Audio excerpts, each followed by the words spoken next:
रतिया के ऐसन जोरा ना मिली, एतना भातार कहीं तोरा ना मिली। रतिया के ऐसन जोरा ना मिली, एतना भातार गोरी तोरा ना मिली। एतना भातार तोरा ना मिली। Mixed by Arvind Arya.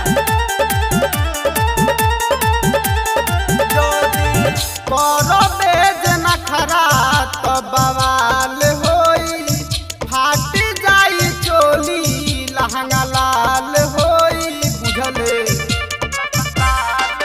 जदि करबे जे नखरा बवाल होई फाट जाई चोली लहंगा लाल होई।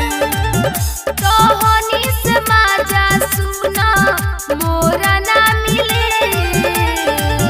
कहानी से माजा सुना मोरा ना मिले।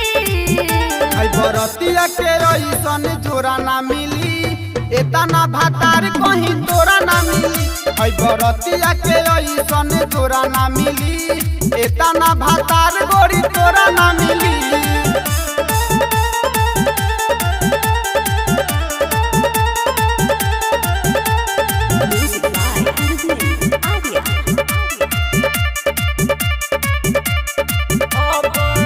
चारू ओर तोहरे गोरी चर्चा बाटे, बूढ़ावा जवान देख फरका बाटे। चारू ओरी तोहरे तो चर्चा बाटे, हर कौन धनोज के ही खर्चा बाटे। चोढ़े वाला हमरा यही जा घोड़ा ना मिले, चोढ़े वाला हमरा यही जा घोड़ा ना मिले।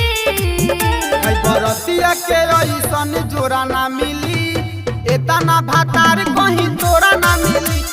रतिया के ऐसन जोरा ना मिली, एतना भातार गोरी तोरा ना मिली। Meera recording studio Mohammadpur.